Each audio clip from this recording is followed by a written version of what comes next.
Salut David! Ça y est, je reviens de l'école et aujourd'hui, on va découvrir une journée spéciale appelée Yom Kippour. Oh super Dvora! C'est quoi Yom Kippour? On n'a pas encore eu le temps de tout apprendre. Yom Kippour, David, c'est un jour où Hachem pardonne les erreurs qu'on a faites. Oh vraiment?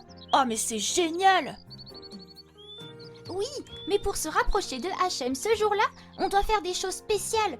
Par exemple, on jeûne, ce qui veut dire qu'on ne mange ni ne boit rien pendant toute la journée. Oh, même pas un petit goûter? Et non, David! On met de côté nos plaisirs habituels pour se concentrer sur notre âme et notre connexion avec Hachem. Même mettre du parfum ou se maquiller, on ne fait pas à Kippour. Oh d'accord, mais pourquoi est-ce que tu ne peux pas mettre de parfum ou te maquiller? Ah, bonne question, David. Pendant Yom Kippour, il y a certains interdits. On ne peut pas manger et boire, ça on l'a dit, et aussi ne pas mettre de parfum, se maquiller ou utiliser des produits de beauté. Et tout ça, c'est parce qu'on se concentre sur des choses plus importantes, comme demander pardon à Hachem et se purifier. Ah je vois. Donc on se focalise sur notre relation avec Hachem et on laisse de côté les choses matérielles. Exactement, David. On met de côté les choses matérielles pour se concentrer sur les valeurs spirituelles. C'est pour ça qu'on met pas non plus de chaussures en cuir? Oui, exactement. Et aussi que les parents ne se touchent pas de toute la journée de Yom Kippour. Tout le monde est vraiment concentré sur la prière, la teshuva et sur l'âme de cette journée. Et tu sais, David, qu'autrefois, au temps du temple, le Beth Amikdash, il y avait un service spécial pendant Yom Kippour? Vraiment? Et c'était comment? Eh bien, David, personne n'avait le droit d'entrer dans le Saint des Saints, sauf le grand prêtre ce jour-là. Il faisait un service unique pour Yom Kippour. Wouah, c'est impressionnant! Oui, David, c'était vraiment spécial. Il priait pour que tout le peuple juif soit pardonné.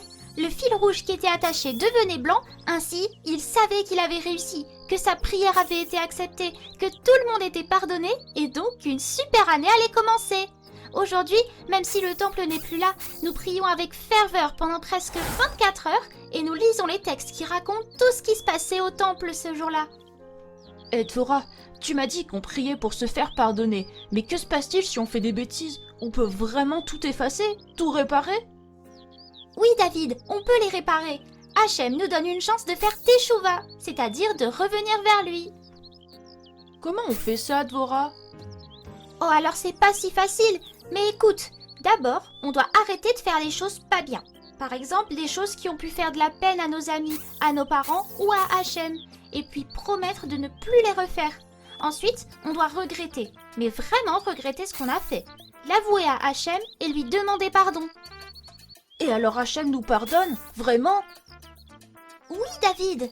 Quand on fait teshuva sincèrement, Hachem pardonne nos erreurs et continue à nous aimer comme avant, voire encore plus. Wouah, il est vraiment génial! Merci Hachem! Sais-tu qu'en temps normal, on fait 3 prières par jour? Oui, ça je le sais, Dvora. Mais David, pendant Yom Kippour, on m'a dit qu'on ajoute 2 prières supplémentaires. Tu sais pourquoi? Oui, c'est parce que c'est un jour spécial où on veut être encore plus proche de Hachem. Alors on prie 5 fois au lieu de 3. On a une prière supplémentaire appelée Moussaf, qu'on ajoute pour Shabbat et les fêtes. Et une dernière prière appelée Neila, vraiment que pour la fin de Yom Kippour, juste avant la fin de la journée. C'est génial, David! Yom Kippour est vraiment une journée spéciale pour se rapprocher de Hachem et demander son pardon. Tout à fait, Dvora. C'est une journée où on se purifie et renouvelle notre relation avec Hachem. Merci, David, pour toutes ces explications claires. Maintenant, on en sait plus sur ce qu'est Yom Kippour et pourquoi c'est si important. Et merci à toi aussi. J'ai appris plein de choses à tes côtés, vraiment, bravo. Oui, c'est super de comprendre tous les détails de cette journée spéciale. Ça me donne envie de bien la vivre. Ouais, moi aussi. Je veux me sentir proche de Dieu et demander pardon pour mes erreurs. Allez, on est prêts à vivre un Yom Kippour mémorable. Et vous aussi, les amis qui nous regardent, vous êtes prêts? Je suis sûre que nous allons le faire merveilleusement bien. Bonne journée de Yom Kippour à vous tous, les amis! Passez tous une excellente journée de Yom Kippour. Bon jeûne bien sûr. Et bonne fête de Yom Kippour à tous.